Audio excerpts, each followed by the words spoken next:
शादी हुई तो मैं बहुत डरी हुई थी क्योंकि मेरे पेट में किसी दूसरे का बच्चा था। इसलिए मेरी माँ ने मुझे 1 माह में शादी करके विदा कर दिया था कि यह सच किसी को पता न चले। पर मेरा पति तो खुद एक डॉक्टर था। मैं इसी परेशानी में थी, तभी पति कमरे में आया और मुझे देखते हुए बोला, तुम्हारा चेकअप करना है, अगर मेरा शक सही हुआ तो डिवोर्स दे दूंगा। मैं और ज़्यादा डर गई, लेकिन फिर पति ने अपनी डॉक्टरी के बैग से ऐसी चीज़ निकाली कि मेरी आंखें फटी की फटी रह गई कि वाह। मेरा नाम शीतल है और मैं एक छोटे से गांव के छोटे से घर में पैदा हुई। हम 6 बहनें थे और बहनों में मेरा नंबर सबसे पहला था। बाकी पांचों मुझसे छोटी थी। मेरी पापा की मृत्यु हमारे बचपन में ही हो गया था और उसके बाद जैसे तैसे करके मम्मी ने ही हमें पाला था। मेरी मम्मी पापा ने पसंद की शादी की थी और इसी वजह से मम्मी के माँ बाप और पापा के माँ बाप दोनों ने उनका बायकॉट कर दिया था। इसलिए पापा के बाद मम्मी के पास सिवाय हम 6 बेटियों के कोई भी रिश्ता नहीं था। मेरे पापा पढ़े लिखे थे और अपनी ज़िंदगी में एक प्राइवेट कॉलेज में पढ़ाते थे, जबकि मेरी मम्मी कुछ खास पढ़ी लिखी नहीं थी। वो बस मैट्रिक पास थी, क्योंकि जब वो मैट्रिक में थी तो पापा से इनका रिश्ता चल निकला था और फिर मम्मी पापा के साथ भागकर शादी कर ली।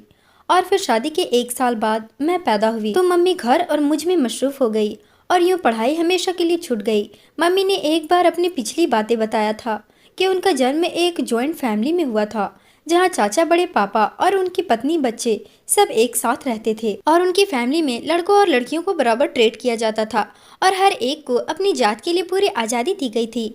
इनके पापा यानी मेरे नाना टैक्स डिपार्टमेंट में एक बड़े पद पर थे और इनके चाचा और बड़े पापा भी बड़े बड़े बिजनेस के मालिक थे। घर में पैसों की कमी नहीं थी। सब एक दूसरे से जुड़े हुए थे और एक दूसरे से मोहब्बत करते थे। किसी किस्म का झगड़ा या दौलत का लालच किसी भी इंसान में नहीं था। सब एक दूसरे के दोस्त और भलाई चाहते थे। मम्मी ने बताया कि उनकी मंगनी बचपन में ही उनके बड़े पापा के बेटे राहुल से तय कर दी गई थी, लेकिन जैसे जैसे मम्मी बड़ी होती गई उन्हें लगने लगा कि बचपन में जुड़े बेनाम रिश्ते किसी काम के नहीं होते जब उन पर दिल ही न धड़कता हो। मम्मी बताती है कि उनके मंगेतर राहुल बचपन से बहुत शर्मीले किस्म के थे। वो किसी से ज़्यादा बात नहीं करते थे, लेकिन जैसे जैसे वो बड़े होते थे उनके अंदर से शर्म की आदत निकल गया और वह एक अच्छे लड़के बनने लगे। मम्मी ने बताया कि फैमिली में सबसे ज़्यादा कोई गुड लुकिंग था तो वो इनके मंगेतर राहुल थे, लेकिन इसके बाद भी मम्मी को राहुल कभी भी पसंद नहीं आए थे।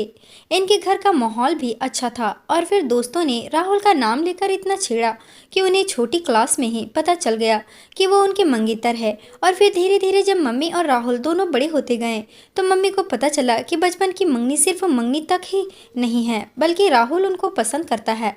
बल्कि सिर्फ पसंद नहीं करता, वो उनके लिए बहुत ज़्यादा पॉजिटिव भी है। और मम्मी को उनकी यही बात बुरी लगती थी। वो उनको लेकर बहुत जल्द हाइपर हो जाते थे। मम्मी कहती है कि अगर फैमिली में सबसे ज़्यादा डैशिंग राहुल था तो फैमिली में सबसे ज़्यादा गुस्सा वाला भी राहुल ही था। उसका गुस्सा बहुत तेज था और कभी कभी मम्मी को लगने लगता था कि वह साइको है जो खुद के आगे किसी के बारे में नहीं सोचते। उन्हें मम्मी को उनके भाई से बात करना पसंद नहीं था और उन्हें टोकना अपना हक समझते थे। और एक बार तो उन्होंने मम्मी के चाचा के बेटे का हाथ तोड़ दिया और सिर्फ इसलिए कि उसने मम्मी का हाथ यूं ही मजाक में पकड़ लिया था। मम्मी 9वीं क्लास में थी और वो 12वीं क्लास में, लेकिन गुस्सा इतना था कि वो 30-40 के जवान मर्द में भी न हो। मम्मी बताती है कि उनके अपने माँ बाप यानी कि मेरे नाना नानी ने कभी भी उनको किसी बात के लिए नहीं रोका टोका नहीं था और हर तरह की आज़ादी दे रखी थी, लेकिन राहुल उन्हें कैद करके रखना चाहते थे। वो किसी शाइको आशिक जैसे थे जो अपनी माशुका को दुनिया से छुपाकर अपने परों में रखना चाहते थे, चाहे माशुका का दम घुट जाए, और यही उनमें कमी थी। एक बार भाई का हाथ तोड़ा तो घर वालों ने प्यार से समझाकर इग्नोर कर दिया और यहीं से उनकी हिम्मत बढ़ी और फिर उन्होंने मम्मी के दांत तोड़ दिए क्योंकि मम्मी उनसे बात करते हुए किसी बात पर मुस्कुरा दी थी। इस बार हद हो गई थी और मम्मी को राहुल से नफरत हो गई थी। राहुल की हरकतें किसी नॉर्मल इंसान की हरकतें नहीं थी और यही बात मम्मी ने जब बड़े पापा से की कि वो राहुल का इलाज करवाए, क्योंकि राहुल एक साइको पेशेंट है और इससे सबकी जान को खतरा है, तो पहली बार मम्मी के बड़े पापा ने मम्मी के मुंह पर थप्पड़ दे मारा था और इसी बात ने मम्मी की नफरत को और हवा दे दी थी। इन्हीं दिनों राहुल का रिजल्ट आ गया था और साथ ही उसको इंग्लैंड के एक मेडिकल कॉलेज से स्कॉलरशिप ऑफर आए। तो मम्मी के बड़े पापा ने उसे वहां भेजने की सारी तैयारी कर ली, जबकि वह जाना नहीं चाहता था। और जब गया तो जाते हुए सब भाई को वार्न करके गया था कि कोई भी मम्मी के आसपास नजर न आए। राहुल से सब भाई इस कदर डर गए थे कि अब वो मम्मी के आसपास भी नजर नहीं आते, और यूं मम्मी अकेली और तन्हा हो गई थी। और हर गुजरता लम्हा उनके दिल में राहुल के लिए नफरत की जड़ें मजबूत कर देता था। मम्मी इन दिनों मैट्रिक में थी और इन्हीं दिनों मम्मी की क्लास में एक नई लड़की का एडमिशन हुआ जो मुंबई से माइग्रेशन करवा के यहाँ आई थी, क्योंकि इसके पापा की पोस्टिंग यहाँ हुई थी। मम्मी की इस लड़की से, जिसका नाम सिया था, उससे अच्छी दोस्ती हो गई थी और इसी दोस्त के जरिए मम्मी की मुलाकात मेरे पापा से हुई। मम्मी की वो दोस्त सिया मेरे पापा की बहन यानी कि मेरी फुआ थी। अब वो इन दिनों एमएससी फिजिक्स कर रहे थे और मम्मी से उम्र में बहुत बड़े थे, लेकिन पहले नज़र की मोहब्बत ने मम्मी पापा दोनों के दिल में डोरे डाल दिए और यूँ एक मैच्योर इंसान एक मैच्योर लड़की की मोहब्बत में बह गया। मेरे पापा बहुत शांत स्वभाव के अच्छे इंसान थे और मम्मी को वो बहुत अच्छे लगे थे और वो पापा के साथ ज़िंदगी गुजारना चाहती थी। मम्मी ने मुझे बताया कि जब तुम्हारे पापा ने मेरे लिए रिश्ता भेजा तो मेरे माँ बाप और ख़ास तौर पर बड़े पापा तो आग बबूला ही हो गए थे। एक तो मैं राहुल की मंगेतर थी, ऊपर से तुम्हारे पापा मुझसे उम्र में भी काफ़ी बड़े थे। मेरे घर वालों को इतने ऐतराज़ थे कि उन्होंने तुम्हारे पापा के माँ बाप यानी कि तुम्हारे दादा दादी को खूब बेइज्जत किया, और इस बेइज्जती की वजह से तुम्हारे दादा दादी भी अब कुछ भी हो जाता मेरी और मेरे घर वालों की शक्ल नहीं देखना चाहते थे। लेकिन मैं और तुम्हारे पापा यूँ घर वालों की वजह से अपनी मोहब्बत की कुर्बानी नहीं दे सकते थे, इसलिए लाख घर वालों को मनाने पर भी जब वो ना माने तो हमने छुपकर विवाह करने का फैसला किया और एक दिन चुपके से विवाह कर भी लिया। ये खबर जब मेरे घर वालों ने सुनी तो जिंदगी में पहली बार मेरे पापा ने मुझे मारा था, और फिर शायद उन्हें भी मुझ पर तरस आ गया था जो उन्होंने तुम्हारे पापा को बुलाया और मुझे उनके साथ ये कहकर भेज दिया कि अब उनका मुझसे और मेरा उनसे कोई रिश्ता नहीं, इसलिए अब वह कभी मेरी शक्ल नहीं देखना चाहते। और बड़े पापा ने यह भी कहा कि जितनी जल्दी हो सके हम दोनों ये शहर छोड़कर चले जाएं, क्योंकि राहुल को पता चल चुका है और वह गुस्से से पागल हुआ इंडिया आने को तैयार है, और अगर वो आ जाएगा तो मुझे और तुम्हारे पापा को जिंदा नहीं छोड़ेगा। मैं उसको जानती थी, वो गुस्से का भी बाप था, इसलिए मुझे उस शहर को छोड़ना ही बेहतर लगा था। और दूसरी तरफ तुम्हारे दादा दादी भी गुस्से से भरे बैठे थे, उन्होंने तो हमें घर में घुसने भी नहीं दिया और दरवाजे से ही विदा कर दिया था। मैं और तुम्हारे पापा मुंबई से निकले और यहाँ दिल्ली में आ बसे। तुम्हारे पापा पढ़े लिखे थे तो उन्हें अच्छी नौकरी मिल गई और ज़िंदगी बहुत अच्छी गुजरने लगी थी, और ऐसे ही हमारा आशियाना खुशियों भरा होता अगर तुम्हारे पापा को भगवान अपने पास ना बुला लेते।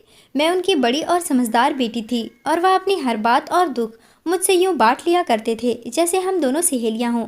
अपनी पिछली बातें करते करते यूँ मायूस हो गई थी और मुझे भी पापा की याद आ गए थे। मैं 12 साल की थी जब पापा का रोड एक्सीडेंट हुआ और वो दुनिया से चले गए। उनके साथ की ज़िंदगी और उनके बाद दूसरी ज़िंदगी में बहुत फ़र्क था। उनके साथ ज़िंदगी रंगीन और खूबसूरत थी, दुनिया की हर साया सर पर थी, और उनके बाद ऐसा वक्त भी आया जब हम खाने को भी तरस गए थे, और तब मम्मी ने लोगों के घरों में काम करना शुरू कर दिया और हम 6 बेटियों को पालने लगी। पहले मम्मी के पापा और फिर मेरे पापा ने उन्हें फूलों की सेज पर रखा था और अब कदम कांटों पर पड़े थे तो बहुत तकलीफ हो रही थी, लेकिन बर्दाश्त शर्त थी जीने की, और यूं ही मेहनत करती रही और हम बड़े होते गए। मुझे मम्मी ने दोस्त समझकर सब बताना शुरू किया तो मुझे डिप्रेशन में पढ़ाई से मन उचाट हो गया। मैंने मम्मी से कह दिया कि वो अपनी मेहनत की कमाई मुझ पर खर्च ना करे, मैं पढ़ नहीं सकती। पढ़ाई छोड़कर मैंने एक फैक्ट्री में नौकरी पकड़ ली जहाँ से मुझे 20,000 मिलते थे। मैं जब मम्मी के हाथ पर इन पैसों को रखती तो उनके चेहरे पर छाई खुशी देखकर मैं पुरसुकून हो जाया करती थी। मुझसे छोटी बहनें पढ़ाई में काफ़ी अच्छी थी और मुझसे साल भर छोटी ने मैट्रिक के इम्तिहान में पूरे बोर्ड को टॉप किया था और फिर उसका एडमिशन अच्छे और बड़े कॉलेज में हुआ था। मेरी सब बहनें पढ़ लिख कर कुछ बनना चाहती थी और मम्मी की मेहनत को ख़राब नहीं जाने देना चाहती थी। मम्मी भी हम सबसे बहुत मोहब्बत करती थी और भरोसा करती थी, लेकिन एक दिन फिर सारा भरोसा टूटकर ख़त्म हो गया। क्या उनकी सारी ज़िंदगी की मेहनत एक पल में ख़त्म हो गई थी और इसे ख़त्म करने वाली मैं थी। मैंने उस औरत के मेहनत को मिट्टी में मिला दिया था जिसने अपनी जवानी हमें संवारने पर गुजार दी थी। मुझसे गलती नहीं बल्कि एक भयानक पाप हो गया, ऐसा पाप जिसकी माफ़ी नहीं थी। मेरे उठाए एक गलत कदम ने मेरी बहनों का भविष्य खतरे में डाल दिया और मेरी माँ का सब बहनों से भरोसा खत्म करवा दिया। मैंने वो किया था जिसने आसमान सिर्फ मेरे सर पर ही नहीं बल्कि मेरे साथ साथ मेरी माँ बहनों के सिर पर भी गिरा दिया था, और ऐसा गिराया था कि अब हम में से किसी की हिम्मत नहीं थी कि हम सिर उठाकर चल सके। हुआ कुछ यूं कि मैं जिस फैक्ट्री में जाया करती थी, इस फैक्ट्री के मालिक से उसका एक दोस्त मिलने आया था, और फिर अक्सर ही वो दोस्त फैक्ट्री आ जाया करता था। उसका नाम रवि था और वो मुझे देखकर एक दिलकश सी मुस्कुराहट पास करता। शुरू शुरू में मुझे उस पर गुस्सा आया, फिर मुझे वो अजीब लगा, लेकिन फिर धीरे धीरे मैं उसके आने और मुस्कुराने की आदी हो गई। मगर उसने मुझसे अभी तक कोई बात ना की थी, लेकिन मुझे लगने लगा कि मेरी कहानी भी बिल्कुल मेरी माँ की तरह होगी, क्योंकि मैं 18 साल की थी और रवि 40 साल के लगभग था। लेकिन उसकी ड्रेसिंग और डैसिंग दोनों देखने लायक थे। वो इंतहाई स्मार्ट और हैंडसम था और फैक्ट्री की हर लड़की उसे देखकर स्माइल पास करती थी, लेकिन वो सिर्फ मुझे देखकर मुस्कुराता था। इस बात ने मुझे जरा मगरूर कर दिया। एहसास ही कुछ ऐसा होता है। कुछ दिन गुजरे तो रवि ने मुझसे यूं ही आते जाते सरसरी सी बात शुरू कर दी, जो कुछ ही दिन में बहुत सारी बातों तक आ पहुंचे थे, और फिर थोड़े ही वक्त में हम दोनों एक दूसरे से बहुत करीब हो गए थे। और अब वो रोज फैक्ट्री आया करता था और रोज मेरे लिए एक गिफ्ट लाया करता था, और मैं मम्मी से कहती कि फला दोस्त ने दिया है और फला ने दिया है। मम्मी को अपनी बेटियों पर, खासकर मुझ पर बहुत ज़्यादा भरोसा था, सो वो मेरी बात का यकीन कर लिया करती थी। और मैंने भी सोच लिया था जैसे ही रवि अपने दिल की बात करेगा तो मैं मम्मी से बात कर लूँगी, और मुझे यकीन था कि मम्मी मेरे साथ वो हरगिज़ नहीं करेगी। जो उनके साथ हुआ था वो मेरी खुशी के लिए कुछ भी कर सकती थी, और मेरी पसंद की शादी तो करवा ही सकती थी। मेरी मम्मी ने यही सिखाया था कि मोहब्बत करने में कोई पाप नहीं, तो मुझे यकीन था कि मेरी मोहब्बत को मानने में भी उनको कोई ऐतराज़ नहीं होगी। मैं इन दिनों बहुत खुश थी, बल्कि मैं हवाओं से उड़ती फिरती थी। एक डैशिंग और इतना अमीर आदमी मुझ पर फिदा था, लेकिन फिर मुझसे एक बहुत बड़ी गलती हो गई। मैं मोहब्बत में बहक गई और एक पाप कर बैठी, ऐसा पाप जो सारी जिंदगी तड़पाने को काफ़ी था। हुआ कुछ यूं कि मेरी बर्थडे आ गई। हालात तंग होने के बाद भी मम्मी ने मेरे लिए बर्थडे केक लाया और मेरी बहनों ने चंद मिनटों में ही बर्थडे थीम तैयार कर दी। हम माँ बेटियों ने इस दिन बहुत मस्ती की थी और मैं इस खुशी में बहुत खुश हो रही थी, क्योंकि रवि ने कहा था कि उसने कल मेरे लिए एक सरप्राइज़ प्लान किया है और इसी सरप्राइज़ में मुझे अपने दिल का हाल सुनाएगा। कल के दिन के लिए मैं बहुत बेताब थी, और फिर सारी रात जाग कर मैंने कल होने का इंतज़ार किया। और फिर अगले दिन मैं घर से फैक्ट्री के लिए निकली, लेकिन फैक्ट्री नहीं गई बल्कि रवि के बताए हुए पार्लर पर गई, जहां मेरी अपॉइंटमेंट रवि ने पहले से ही बुक कर रखी थी। और फिर 2 घंटे की मेहनत के बाद ब्यूटिशियन ने मुझे परी बना दिया था। मुझे आईने में देखकर खुद भी यकीन नहीं आ रहा था कि ये मैं हो सकती हूँ, क्योंकि मैंने कभी खुद पर ध्यान दी ही नहीं थी। ब्यूटिशियन का मेकअप और डिजाइनर महंगी घेरीदार फ्रॉक में मैं आसमान से उतरी परी लग रही थी, और ये सोचकर तो मैं शर्मा गई थी कि रवि देखेगा तो देखता ही रह जाएगा। मुझे थोड़ी देर बाद गार्ड ने आकर बताया कि गाड़ी मुझे लेने आई है। मैं बाहर आई तो एक सफ़ेद कार खड़ी थी। ड्राइवर ने भागकर मेरे लिए दरवाज़ा खोला और मैं गाड़ी में बैठ गई। रवि मुझे लेने नहीं आया था, मतलब सरप्राइज़ बहुत बड़ा था। कुछ देर के सफ़र के बाद मैं शहर की रौनक से हटकर एक खूबसूरत और शांत जगह पहुंची थी।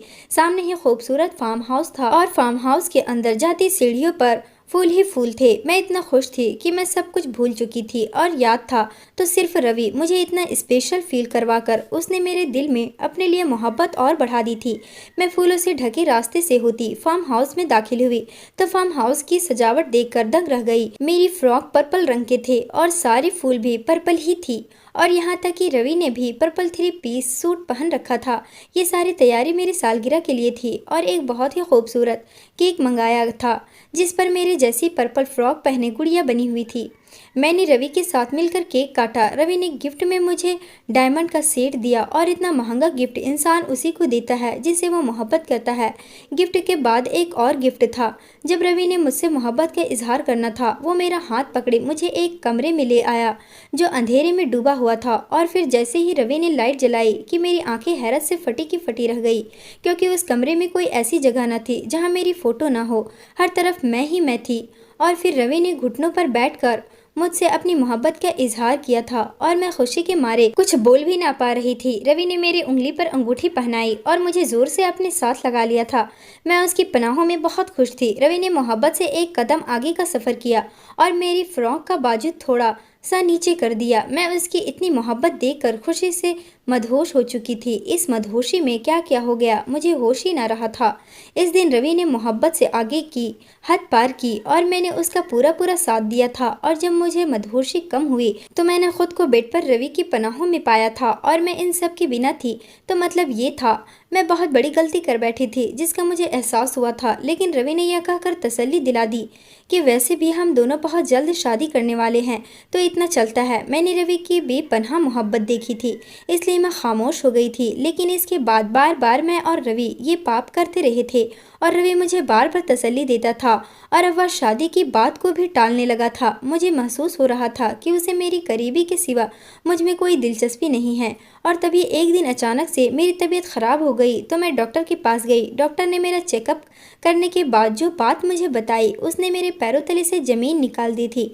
डॉक्टर ने बताया कि मैं माँ बनने वाली हूँ। मैं फ़ौरन से रवि को बताने गई, लेकिन उसके फ्लैट पर ताला था और पड़ोस से पता चला कि वो तो चंद दिन पहले ही यहाँ रहने आया था और अब जा चुका है। फैक्ट्री गई तो मैनेजर जो इसका दोस्त था उसने बताया कि मुझे उसके बारे में कुछ नहीं पता और ये भी बताया कि रवि इस तरह के फ्लर्ट करता रहता है। लेकिन मैं खुद को तसल्ली दे रही थी कि रवि मेरे साथ ऐसा नहीं करेगा, वो वापस आएगा। मैं उसका फ़ोन मिला मिला कर थक चुकी थी, लेकिन उसका नंबर रीचेबल ही नहीं था। मेरी परेशानी दिन ब दिन बढ़ रही थी और मेरा वज़न भी बढ़ रहा था। मैं किसी को ये नहीं बता सकती थी और अगर मम्मी को पता चल जाता तो मुसीबत आ जाती और मुसीबत को एक दिन आना ही होता है। सो मुसीबत आ ही गई। मम्मी ने मेरे बैग में मेरी टेस्ट रिपोर्ट देख ली थी और इस दिन मैंने मम्मी को बिलक बिलक कर रोते देखा था। मैंने उनके भरोसे का खून कर दिया था और वो रोते हुए यही कह रही थी कि मैं उन्हें बता देती तो वो इज्जत से मुझे रुखसत कर देती। ये सब तो ना देखना पड़ता, लेकिन यह सब हो चुका था और मैं मम्मी से माफ़ी मांग मांग कर थक चुकी थी। लेकिन मम्मी ने मुझसे मुंह मोड़ लिया और बहनों पर भी इतनी पाबंदियां लगा दी थी कि वो भी मुझे देखना नहीं चाहती थी।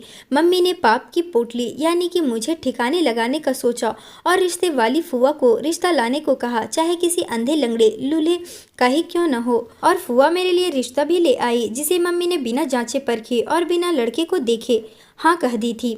और फिर मेरी शादी करवा कर बिना मुझसे मिले मुझे घर से भेज दिया। यहाँ तक कि उन्होंने ना खुद अपने दामाद को देखना ज़रूरी समझा और ना मुझे दिखाया। फुआ के साथ ही मैं दुल्हन बनी अपने पति के घर आ गई थी। फुआ शायद मेरे पति की जानने वाली थी। वो मुझे कमरे में बिठाकर जा चुकी थी। वो एक अच्छा और बहुत बड़ा घर था। मैं वैसे ही बहुत ज़्यादा डरी हुई थी। मेरे पेट में किसी दूसरे का बच्चा था और अब मैं किसी की पत्नी थी। मम्मी ने कहा था कि यह बात किसी को बताने की ज़रूरत नहीं, मैं इस बात को छुपा के रखूं और कुछ दिन बाद बता दूं कि मैं माँ बनने वाली हूँ, तो मेरा पति समझेगा ये उसी का बच्चा है और मेरी बदनामी भी नहीं होगी। लेकिन अभी कुछ देर पहले जो बात फुआ बताकर गई थी उसने मेरे रोंगटे खड़े कर दिए। फुआ ने कहा था कि मेरा पति डॉक्टर है और अगर वो डॉक्टर था तो मैं उससे चाहकर भी सच नहीं छुपा सकती थी। और आज शादी की पहली रात थी, मेरी हकीकत उसके सामने खुल जानी थी। इसी वक्त कमरे का दरवाजा खुला और मेरा पति अंदर दाखिल हुआ। मेरा दिल धक धक कर रहा था, चेहरे पर कई रंग आ जा रहे थे, मेरे हाथ पैर कांपने लगे थे। मेरा पति आया और उसने जो बात की उससे मेरे चेहरे का रंग फीका हो गया था और मेरा चेहरा लट्टे की तरह यूँ सफ़ेद हो गया जैसे मैं मर चुकी थी। मेरे पति ने कहा कि वह मेरा एक टेस्ट करेगा क्योंकि उसे मेरी हालात देखकर मुझ पर शक हो रहा है।